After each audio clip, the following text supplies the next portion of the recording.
Olá para você que acompanha a programação da TV Câmara, também da Rádio Câmara. Muito obrigado pela sua audiência e sua companhia. Nós estamos começando mais um programa Fala Câmara, entrevista, para completar aqui também os novos vereadores, que foram eleitos em 2024 e passarão a partir de 2025 a ocupar uma das 21 cadeiras aqui na Câmara Municipal de Bauru. E hoje nós estamos recebendo aqui no estúdio o vereador José Roberto Martins Segala, o vereador Segala, que está no seu quinto mandato já consecutivo e veio falar um pouquinho com a gente, contar um pouquinho da história de vida. Vereador, muito obrigado por ter aceitado o convite, estar aqui com a gente e bater um papo.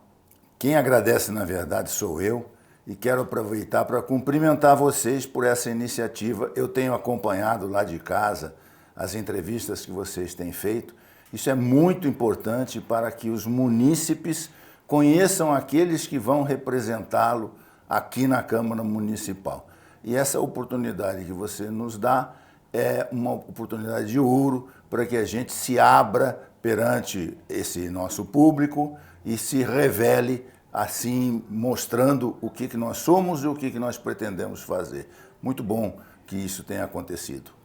Muito bem, o vereador José Roberto Martins Segala, como eu disse, está no quinto mandato, foi eleito a primeira vez em 2009 aqui na Câmara de Bauru. Ele que é natural de Marília, casado, tem 76 anos e é pai de 3 filhos e avô de 4 netos. Isso mesmo. Vereador, o senhor, para quem eventualmente ainda não o conheça, que eu acho muito difícil, vereador, é uma das figuras mais populares da cidade de Bauru. O senhor já foi promotor público, já foi engenheiro e enveredou para a carreira política. Qual foi o caminho? Por que o senhor escolheu a carreira política depois de ter trilhado a área jurídica e a área de engenharia também, vereador? Na verdade, as coisas foram acontecendo na minha vida na medida em que eu me envolvia em determinadas atividades.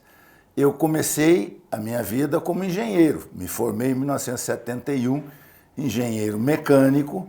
Montei uma empresa de engenharia junto com um colega que era engenheiro civil.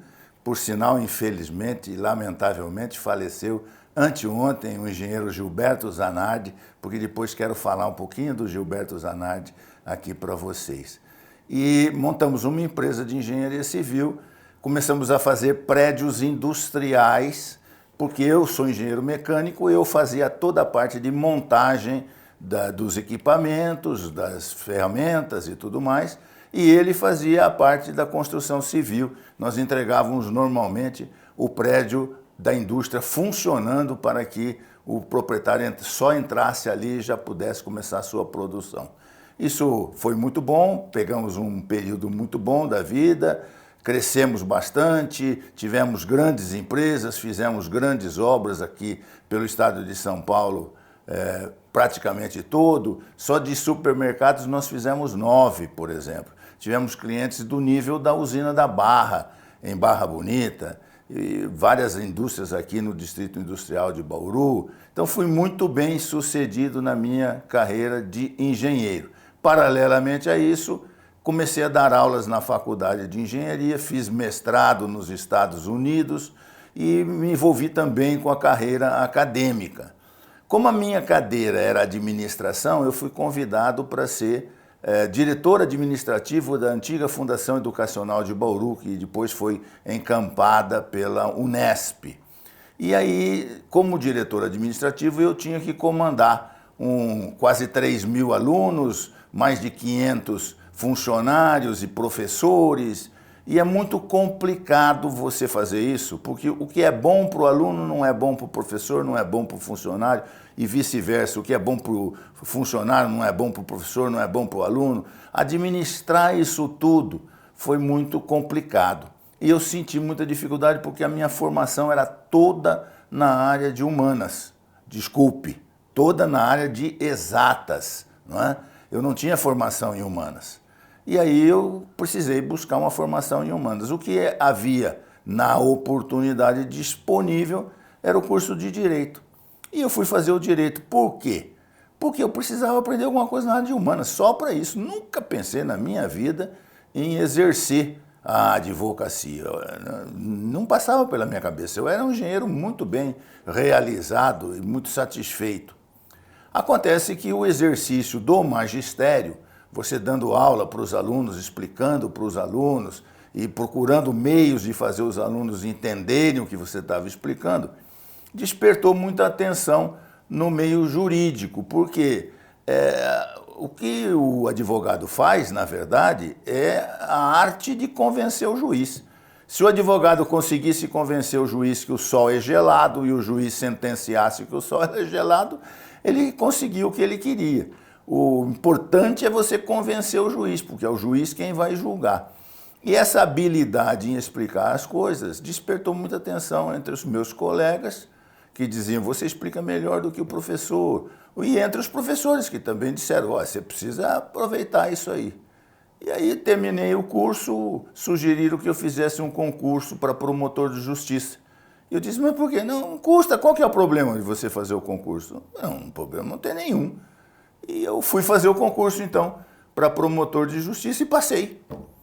Passei em 5.200 candidatos, eu passei em 12º lugar, para vocês verem como que eu estava. E nunca tendo frequentado um fórum, até então. Só conhecia as coisas do ponto de vista teórico, através de livros e de aulas que eu assistia. Bom, aí não teve outra alternativa, tive que virar promotor de justiça. Virei promotor de justiça, mas continuei dando aula na engenharia. Depois, paralelamente, passei também a dar aula no direito, sem deixar de dar aula na engenharia. E assim eu fui até 2005, quando eu me aposentei, tanto do Ministério Público quanto da faculdade. 2005 aposentado, ainda com disposição, com saúde, graças a Deus, você fica pensando assim, o que eu vou fazer com tudo isso que eu aprendi na minha vida, estudando, trabalhando 18 horas por dia, o que eu vou fazer agora? Vou ficar em casa assistindo televisão? O que eu vou fazer? Então surgiu a ideia de botar isso à disposição da população, esse conhecimento, se eu puder ajudar na elaboração de leis que eu sei fazer, por conta das aulas que eu dava na faculdade de Direito e tudo mais, eu posso, meus conhecimentos de engenharia, posso aplicar aqui na administração pública. Então ficou essa ideia de me oferecer. E foi o que eu fiz. Me candidatei e fui eleito, né? E, como você mesmo disse, já estou agora no 5º mandato, o que significa que, pelo menos para esses que têm confiado o voto em mim, eu estou, aparentemente, não desonrando o voto que eles me deram. Muito bem, doutor. E nessas 3 áreas, o senhor atuou como engenheiro, como promotor, né, na área do direito, e também como político, como vereador. Também foi presidente da Câmara por 2 anos. Nessas 3 áreas, se a gente for avaliar, né, sentimentalmente a sua participação nisso, qual foi a área que o senhor mais se realizou, doutor Segalo? Evidentemente na área de engenharia, porque foi aquela que me deu toda essa base, né? Eu frequento a Associação dos Engenheiros até hoje, já fui 2 vezes presidente da Associação de Engenharia aqui de Bauru, da ASENAG, mas isso não me impede de também ter gostado da área de direito. Eu fiz muitos relacionamentos na área de direito, sobretudo durante o tempo em que eu lecionei em 2 faculdades aqui de Bauru. Lecionei na IT e lecionei na FIB. E tenho um excelente relacionamento com os meus alunos. Por quê? Porque eu sempre fiz isso com muita dedicação. Nunca fiz isso como simplesmente um trabalho, fiz isso como um sacerdócio, ou seja, pondo à disposição dos alunos todo o conhecimento que eu adquiri ao longo da minha vida de trabalho. Então eu nunca escondi nada de ninguém, nunca deixei de ensinar alguma coisa a alguém, nunca fiquei preocupado se eu estava ensinando alguém e evidentemente eu estava perdendo o mercado de trabalho, nunca pensei assim, sempre procurei colocar tudo o que eu sabia à disposição dos alunos. E eu acho que isso foi reconhecido porque o meu relacionamento com os meus ex-alunos é maravilhoso. O interessante é que são alunos tanto da engenharia quanto do direito. E nós continuamos nos reunindo com muita frequência em festas e em reuniões que eles fazem para discutir assuntos técnicos, eu estou sempre presente. Interessante. Doutor, o senhor nas suas 5 agora, partindo para a quinta, né, mas nas 4 legislaturas até agora, soma um total de 2.017 proposições. É bastante trabalho. Eu trago esse número aqui para perguntar para o senhor qual é a linha de trabalho do vereador Segala. Como é que o senhor distribui essas proposições? Tem uma área específica? Para quem ainda não conhece o trabalho do vereador, como é que o senhor procura isso? Uma parte disso aí é fruto das minhas observações. Eu ando muito a cidade e presto muita atenção. Eu recentemente coloquei um assessor meu no meu carro e saí com ele pela cidade e falei, eu vou passar por um determinado trecho, você vai verificando quais são as coisas que nós podemos aqui atuar para tentar melhorar. E trafeguei ali por uns, sei lá, talvez uns 3 quilômetros, mais ou menos. E a hora que terminei, falei para ele assim, o que você observou, onde você observou? Ele disse, observou o quê? Eu disse, algum problema que você tenha visto aí que merecesse a nossa atenção e tudo mais. E aí, ele, bom, falei, então agora eu vou fazer o percurso de volta.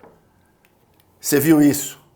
Olha aí o estado que está isso aqui, ó. Tem que tirar isso aqui, ó. A pessoa não está conseguindo caminhar na calçada. Nós temos que fazer um requerimento para que isso seja limpo. Está vendo aquele lá? Está vendo que aquela árvore, os galhos estão muito baixos, estão obrigando as pessoas a caminhar pela rua e não pela calçada, porque não passa. Nós temos que pedir que isso seja. E assim foi boa parte da minha atuação nessas proposições, nesses requerimentos, porque são fruto da minha observação. Um outro tanto é da contribuição que a gente recebe, né? Até estou dando para você em primeiríssima mão aqui, recebi esta semana uma denúncia, assim, preocupante de uma situação aqui em Bauru, que merece que eu vá lá e constate em loco, veja exatamente o que está acontecendo.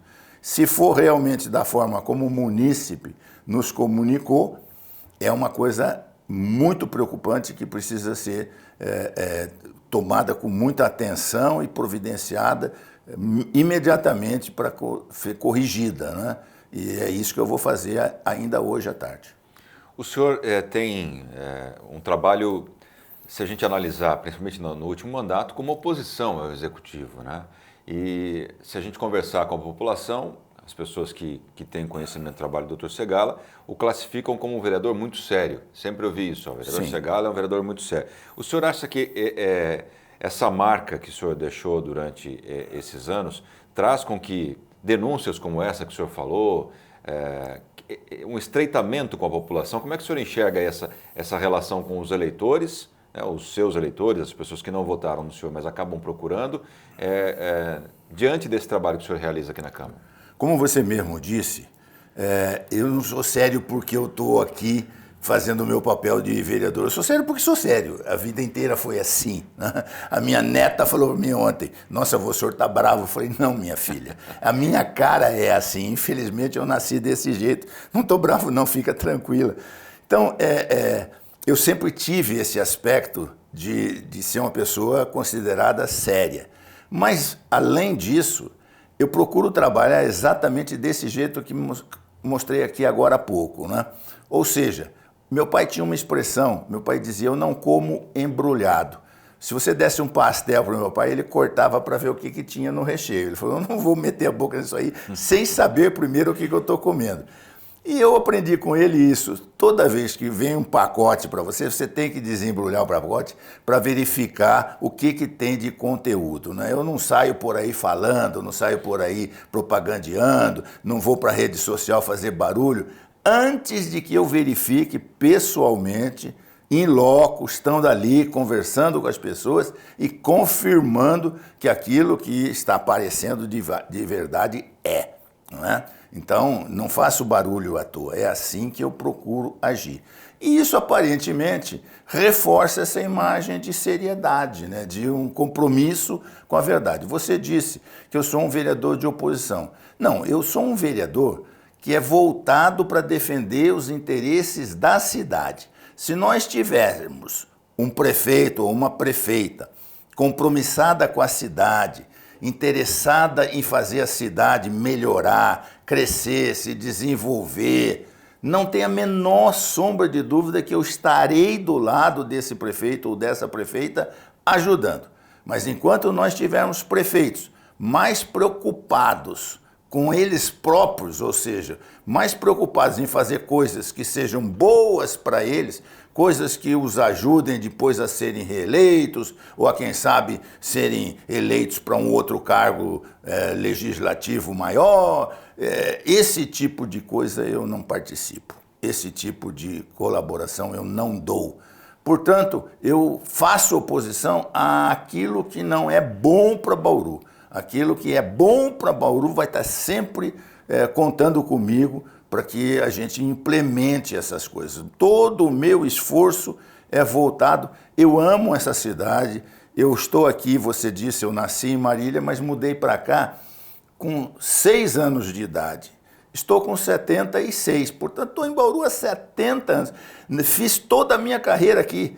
Nunca saí daqui, nunca tirei a minha família daqui. Percorri o estado trabalhando como promotor de justiça, mas minha família permaneceu aqui o tempo todo. E para cá eu estava todo fim de semana. Então eu tenho uma ligação muito forte com Bauru. Graças a Deus recebi o título de cidadão bauruense. Então agora eu sou de fato um bauruense também. Então tenho muito orgulho disso. O que eu puder fazer pelo bem de Bauru, estejam convencidos que sempre farei. Muito bem, vereador, para a gente caminhar para o final, eu gostaria de ouvir do senhor as expectativas agora para esses próximos 4 anos, a partir de 2025. Nós temos uma diferença aqui na Câmara, que são novos vereadores. Sim. Hoje nós saímos de 17 vereadores em 2024, partimos agora para 21. Isso, de alguma forma, muda um pouquinho o trabalho que o senhor realizou aqui até agora? Qual que é a expectativa? E também, né, para esse novo mandato da prefeita Suelen, como é que vai ser esses 4 anos? O segundo mandato é diferente do primeiro, não tem como, né? Muda totalmente. Quais são as expectativas para o vereador Segala nesses próximos 4 anos? Infelizmente, não são boas. Lamento dizer, não são boas. E por que não são boas? Porque na legislatura passada, nós tínhamos 9 vereadores de situação e 8 vereadores de oposição. E mesmo assim, nós de oposição praticamente nunca conseguimos fazer absolutamente nada, porque os 9 vereadores de situação sempre dominaram a Câmara e sempre fizeram tudo aquilo que era voltado a atender os interesses do Executivo, tá certo?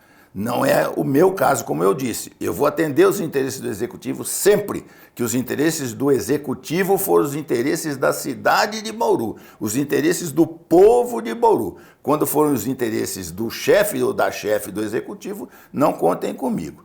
A minha preocupação com essa presente legislatura é que de 9 nós passamos para 15. Hoje a perspectiva é que a prefeita tenha 15 vereadores do lado dela para aprovarem qualquer coisa que ela envie para a Câmara. O que eu lamento terrivelmente é que esses vereadores não entrem para a Câmara com o compromisso de examinar aquilo que é proposto pelo Executivo. Há 2 maneiras de se fazer leis. Uma é o vereador propondo o projeto de lei. A outra é o prefeito ou a prefeita propondo o projeto de lei. Naquele projeto que nós, vereadores, propomos, a gente estuda, pesquisa, analisa, compara, procura exemplos de outras cidades e tudo mais. Naqueles que a prefeitura envia, quem faz isso é a prefeitura envia um pacote fechado. O que tem que se fazer? Tem que abrir esse pacote, tem que examinar isso, tem que entrar em detalhes, tem que procurar verificar se procede ou não procede, se aquilo é bom ou não é bom. E não é o que acontece, não é o que aconteceu ao longo desses últimos 4 anos, e tudo leva a crer que também não vai acontecer nesses próximos 4 anos. Ou seja, esse grupo de vereadores compromissado com a prefeita, ou nesse caso a prefeita, por conta desse mandato que está aí, certamente vão continuar aprovando tudo. E depois as consequências vão ser sofridas por todos nós, os munícipes. Veja o quanto a oposição lutou para discutir com profundidade o projeto de concessão da estação de tratamento de esgoto e da drenagem das Nações Unidas. Nós fizemos tudo o possível para que esse projeto pudesse ser discutido em minúcias, analisado profundamente. E o Executivo não deixou, travou a Câmara e acabou obrigando a que a votação fosse feita de uma forma, como a gente costuma dizer, com a faca no pescoço. Nós não tivemos mais oportunidade. Acabaram aprovando, acabaram votando a favor. E agora já começamos a assistir as impugnações das empresas. Por quê? Porque estava mal feito. Estava mal feito. E a gente estava tentando dizer isso. Mas não adianta, não tem esse tipo de análise aqui na Câmara por conta do compromisso que esses vereadores têm de aprovar tudo aquilo que a prefeita envia para cá. Então eu estou preocupado. Estou preocupado porque eu estou percebendo que, mais uma vez, nós vamos malhar em ferro frio. Mas fiquem tranquilos, a nossa voz não será calada e a minha espinha não será vergada, tá certo? Eu não vou me curvar em absoluto, vou trabalhar fazendo a análise e vou denunciar tudo aquilo que eu entender que estiver errado, ainda que na hora da votação eu perca, porque não teremos nós votos suficientes para derrubar alguma coisa que vai sempre contar com, no mínimo, 15 votos em 21. Essa é a perspectiva que eu tenho para essa próxima legislatura. Vereador José Roberto Martins Segala, quero agradecer demais a sua participação e dividir com a gente aqui um pouquinho da sua vida, para que os nossos telespectadores e ouvintes também possam conhecer o vereador. E conte sempre com a TV Câmara, a Rádio Câmara, para divulgar o trabalho legislativo que o senhor realiza aqui na Câmara. Muito obrigado. Eu sempre elogiei o trabalho de vocês com absoluta sinceridade. Quando exerci a presidência da Casa, reconheci o trabalho dignificante e capacitado que vocês fazem aqui. A TV Câmara é um orgulho aqui para não só a cidade de Bauru, mas para o Brasil. Nós somos pioneiros nesse trabalho aqui e vocês o fazem muito bem, dando a nós essa oportunidade de prestarmos conta do nosso trabalho. É isso que nós precisamos fazer. Continuem assim, contem comigo também, com o meu reconhecimento e com o meu empenho em tentar sempre fazer aquilo que for bom para que a TV Câmara se desenvolva cada vez mais. Muito obrigado, vereador, e a você que acompanhou essa entrevista pela sua audiência e até a próxima.